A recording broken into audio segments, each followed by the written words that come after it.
Good morning, everybody, and thank you so much for many of you taking the time out from the thousands of media options available to you today and joining us from all over the world, actually, for this very first webinar on looking to the other side of COVID-19.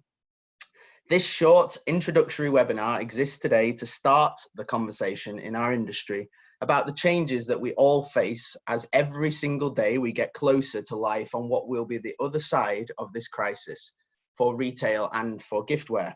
So let's get started.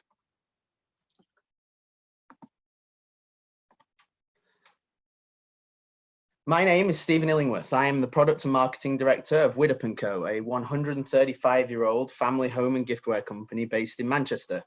As part of my family's business, I have grown up in this industry, and our business today has over 8,000 products, from Disney giftware and Christmas decorations to moisturizing creams and furniture. We serve a great blend of 3,500 independent retailers nationwide and with their white label brands and with key accounts in 60 countries around the world. Although you'll hear a lot from me in the first 45 minutes today, I'm excited to also welcome two amazing guests.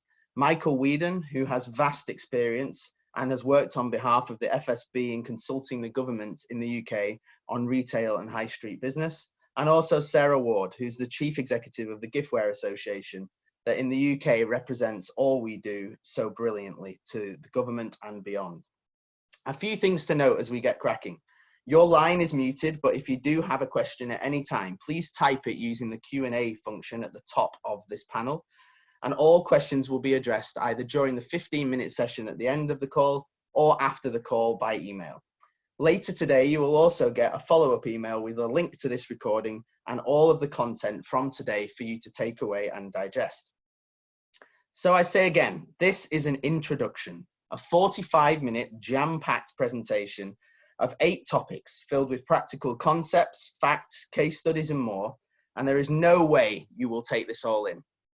There is something for every retailer type and every retailer channel, but it will be down to you to take this away and reflect on how to use it in your business. Then hopefully join us again in future as we deep dive into each topic in future webinars. So let's get started with the why we are here today.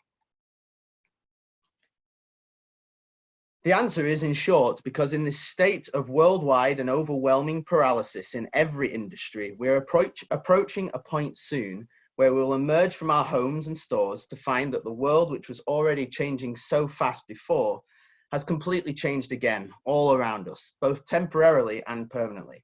And all of us on this panel, and so many more companies who've emailed since we registered this webinar, all want to help. And therefore, whilst the light is not yet at the end of the tunnel for this isolation period, the shafts of light piercing the gloom are starting to appear, which means we must act now, not later, to prepare as best we can for life on the other side. We're moving so fast here that by this time next week, this presentation today would have changed completely, I'm sure. But make no mistake, as Nielsen shows very clearly in this chart, we're now at stage 5 of 6 and one step away from elements of normality coming back into life. Failure to do something now, therefore, will set you up for failure in future when we do get to the other side. This is especially the case when we consider that we should definitely not expect, as some people are commentating, a nirvana of pent-up demand from shell-shocked, financially strapped and nervous consumers.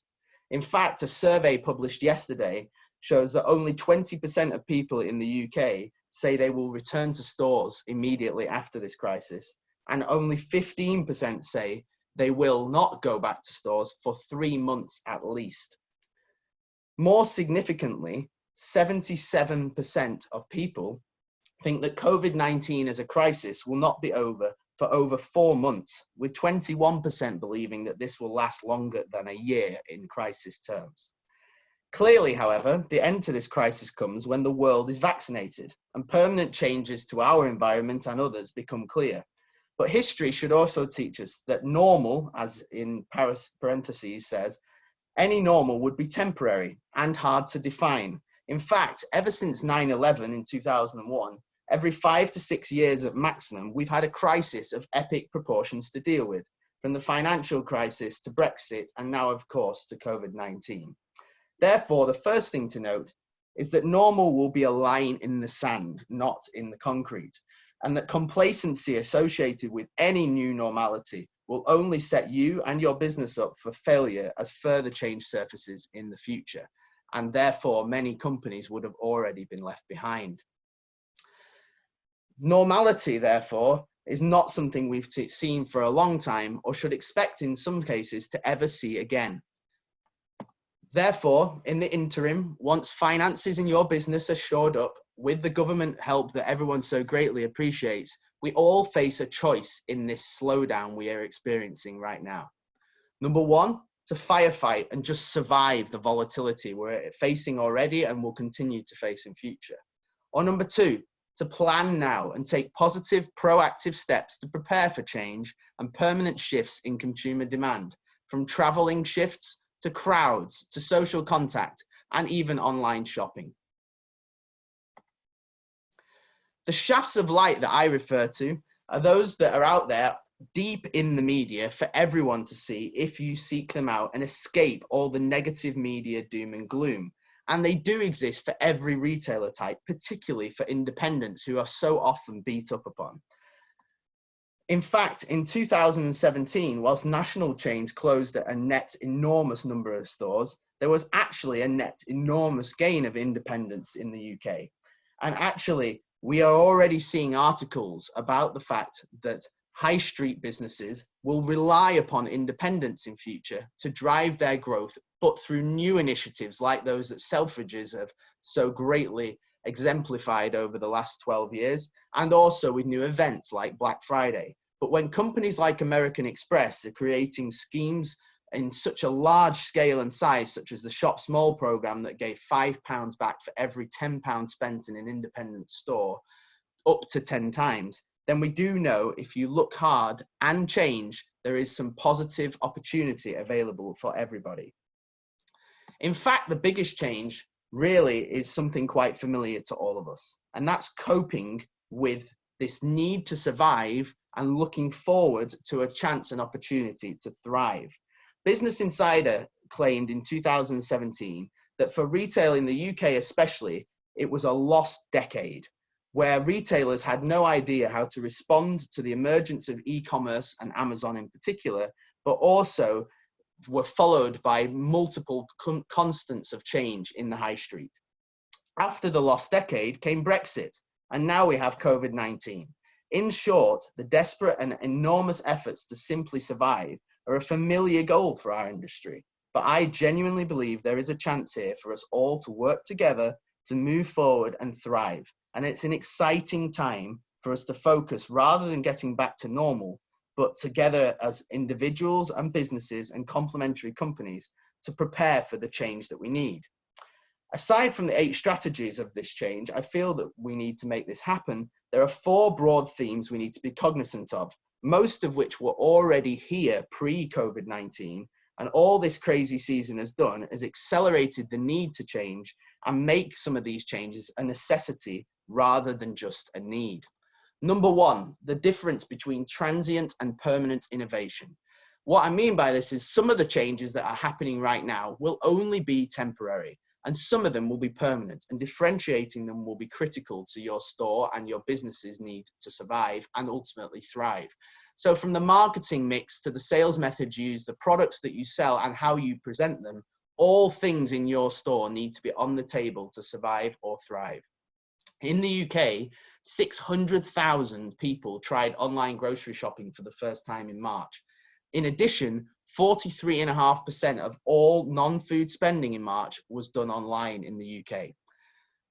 In China, where there's been surveys done since the lockdown has already been released, 86% of Chinese consumers are saying that as a result of what they did in isolation, they will now eat at home more than before. A great example of permanent shifts in culture as a result of transient opportunities. Secondly, responsible retailing. Before COVID-19, 62% of people already said they shop with their values. This will accelerate going forward, and every business must show respectable values respect for their staff going forward, and strong relationships and stewardship for both the environment and their supply chain. Agility and proactivity. This is kind of an obvious one, but with permanent changes to consumption and potentially fewer retailers out in the environment, the loudest, most relevant voices in the climate will be the ones that prosper in this crisis and the next crisis, whatever that may be. And finally, vertical integration. This move, as you can see by the picture here of people holding hands, will rely on all of us to work in partnership with suppliers, other retailers, complementary businesses, and in some cases, competitors, both individually and across industry, so that we strengthen the whole for the future. In short, if you do what you have always done, as Henry Ford said, you will no longer get what you've always got, but you will not survive. So therefore, I've put together today a bundle of 8 strategies for change, specific things you can do today to get you ready for a post-isolation. And note I said post-isolation, not post-COVID-19, tomorrow. Firstly, become a responsible retailer or wholesaler, or in any case, a responsible business. Secondly, embrace social media as a concept for your business going forward. And related to that, become a multi-channel business. Get online and do it quickly using simple tools and techniques available. If you have a bricks and mortar store, and in fact for online ones too, get set with the acronym getting set. Service, experience, and theatre in your store must improve to be ready for a new world that's coming. Number 5, kind of an obvious one, and I know we've had a lot of questions in advance of this webinar about this, about safe, hygienic retailing and taking proactive measures to make your store a comfortable, safe, and positive environment for shoppers to come back to. Number 6, socialize your store or online or in bricks and mortar around key events such as Christmas and Father's Day, but by also hosting events yourselves.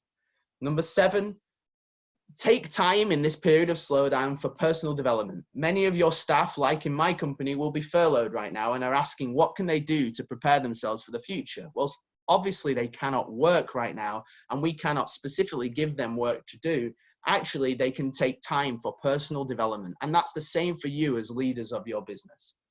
And number 8, prepare for the product trends that will come post-isolation. So we'll whiz through these. We now have 32 more minutes that I'll talk about these specific 8 things before we get into some question and answers. And going forward, should there be a need, and you guys tell us that that is the case, we plan to run specific seminars on each of these 8 areas to deep dive the vast amounts of information I'm about to dump on you. Number 1, responsible retail, a term that's been coined by Accenture to refer to the ongoing progression and development in modern times for what has a long time been known as corporate social responsibility initiatives. Something historically that would be seen by small independent businesses especially as a nice marketing tool, a metric for want of a better description for a company. But that now, going forward, to be a great business, this is something that is essential. In fact, I would go as far as saying that not taking this seriously today and being complacent about its impact and mediocre in your response to it is one of the greatest threats to retailing in future. The momentum of mediocrity is an issue that has long plagued the retail trade, and it's for sure that the case studies I hear of companies complaining in the last few years about how they're doing are the companies that are not addressing the majority of issues today around corporate social responsibility and their ethics and their values, amongst other things. Whilst this area can also be very theoretical, 5 of these 8 areas shown on the right here are addressable in light, simple, and practical ways today, and in every activity that you do. As I said earlier, before this crisis, 62% of people said they shopped with their values, and that number is growing weekly at the moment, especially for Gen Z and millennial customers who all of our businesses will rely upon for trade in the future. Therefore, there are 5 areas that I really feel you must get in line quickly, whether you're a wholesaler, retailer, or even a commentator in our trade. And they all align with these 7 areas that Nielsen have identified on the right here that will benefit your businesses for the long term, but that also will mean that your consumers will pay more for the products they buy today. Number 1, you've got to manage, especially in a PR crisis like this, the fine line between profiteering and engaging your customers. You've got to think before you act. Not all PR is good PR, contrary to the popular saying, and you must do what you say and say what you do. The example here is of a Subway store in Calgary offering free medical masks to protect you and your kids, but only when you buy 2 regular sandwiches. Clearly a PR catastrophe for this company and has been in the news in Calgary.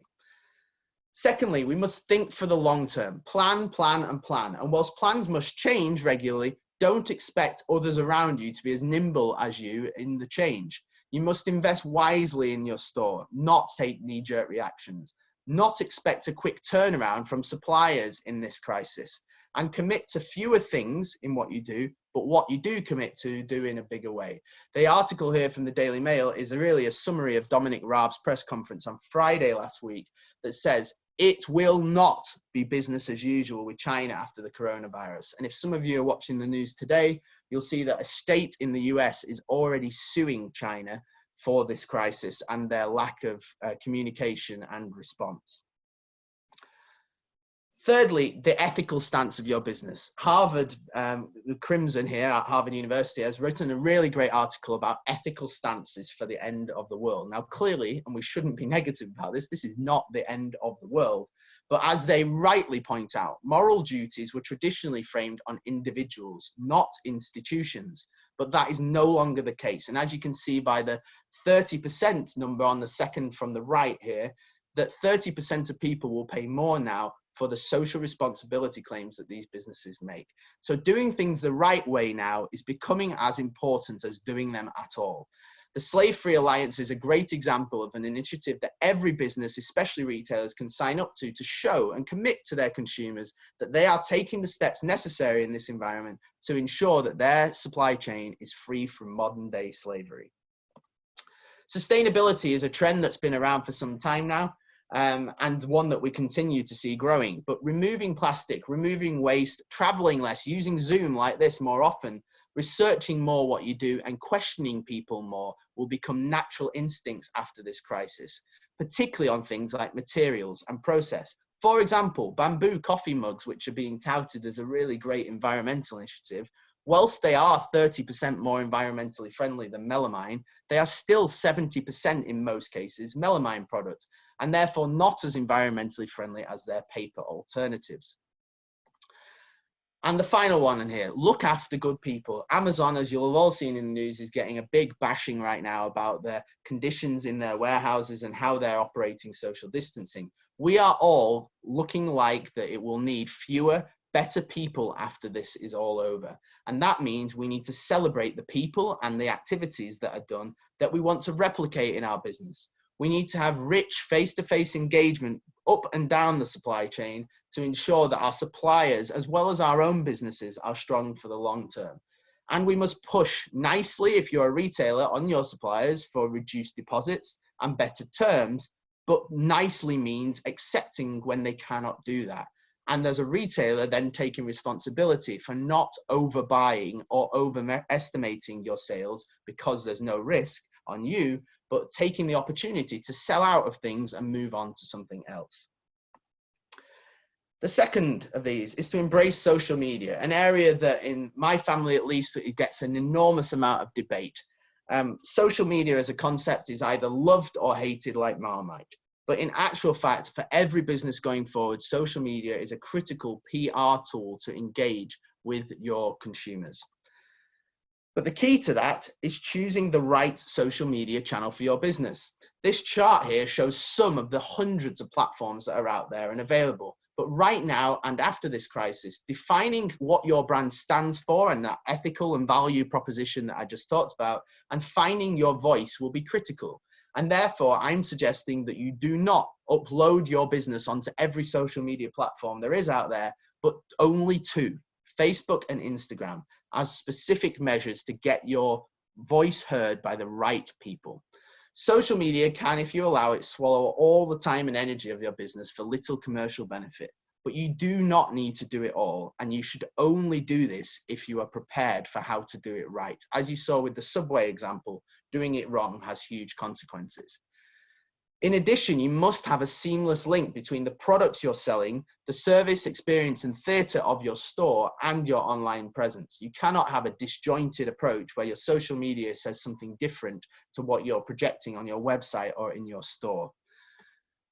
This is a really important bit of information. 66% of people were expected as a result of this isolation period to use social media more now than before.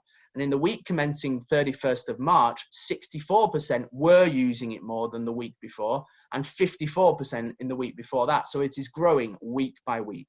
41% of people now are saying that they outright are avoiding news, and that is growing at a rate of 9% per week. 89% of people want more good news, and 70% of people miss non-coronavirus content in their social media and other areas of their life.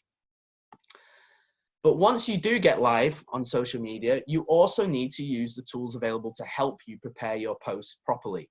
HOUSEKEEPING is a great example of a platform that helps you plan and post your posts at the right times of day across all of the platforms you choose, and then boost them with advertising and boosted posts as needed. As you can see from the graphs on the right here, the best time to post on Facebook, for example, is on a Monday at 12 o'clock. And finally, all of your posts must incorporate a call to action, including a specific shop now. Ray Oak here, which stands for Random Acts of Kindness, a great name in this time, is a store based in the US that seamlessly integrates its Shopify shop with its social media, and during this crisis has sold specific products by going live on Instagram or by posting those specific items and getting people to comment and then be contacted back to buy them during this time. Thirdly, we must get online. This is an obvious one. Everyone will have been talking about this, but there is a big difference between getting online with a content website that is non-transactional, using Wix or an equivalent platform. But going forward, a seamless multi-channel transactional experience will be the norm, not the niche. And therefore, in my opinion, a store without an online presence going forward is half a store. And it is a scary and competitive area, but you just need to get started. And there are more tools than ever to help you do that. Right now, the stats tell us that there's 382 million square feet of retail space in the UK closed. And therefore, the desperate search for an alternative to that means consumers are only going one way, as Nielsen show here. And that is e-commerce. And you can see the percentage growth in the week shown there versus bricks and mortar stores for the blue line of e-commerce.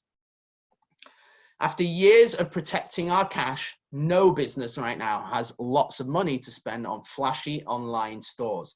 And actually, you don't need to do that.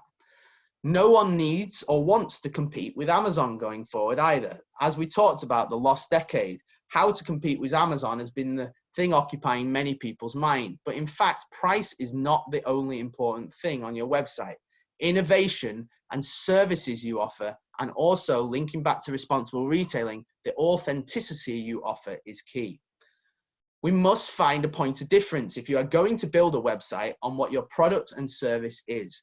You'll see on the right here 3 examples that in my house here we're using during this crisis that are great examples of unique and exciting online services. Gusto, growing at an exponential rate. Last week raised loads more finance as a result of their growth.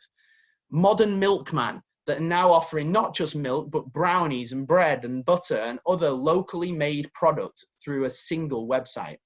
Freddy's Flowers, a great example of subscription services growing here. And actually a great thing about subscription services on your website and thinking about a product you can get people to subscribe to means that actually you get a regular income going forward as well.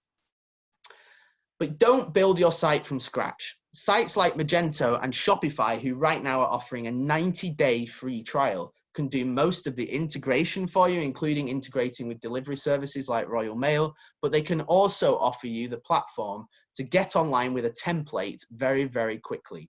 As you'll have seen by the Shopify share price during this crisis of everyone else's share price going down, theirs is booming, a 50% increase just since April the 7th. And finally, don't spend a fortune, but you also have to prepare for the things you need to do in addition to building the website. That's search engine optimization, of which there are loads of people online that can offer this if you search on Google and find a local company. And AdWords, sponsoring your website so it appears towards the top of the rankings rather than further down behind others. You need to expect to be spending £300 to £500 a month minimum. So that means in the first 3 months, you could spend here a maximum of £1,500 and get your shop online at a time when no other means will give you such a great exposure. Bricks and mortar stores, though, is my passion, and getting set, as I've talked about already, getting service experience and theatre right is key to this. Building a fear of missing out and making store visits a necessity for people after this crisis, not a choice.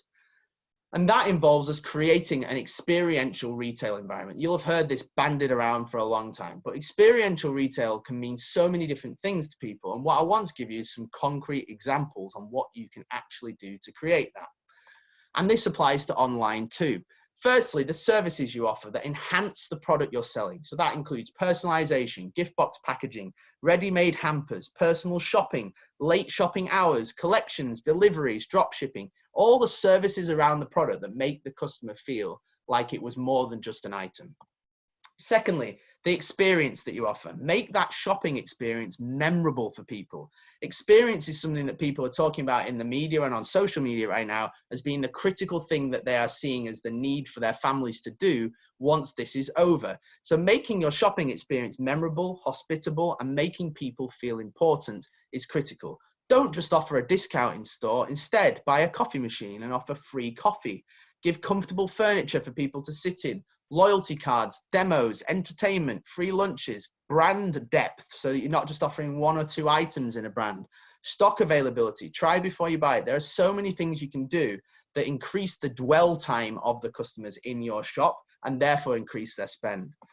Thirdly, the theatre that you offer. Rip out your windows, start from scratch, and in the entrance to your store, get rid of all the clutter and regularly replace what customers are going to see when they walk by. So it almost looks like a different store every single month.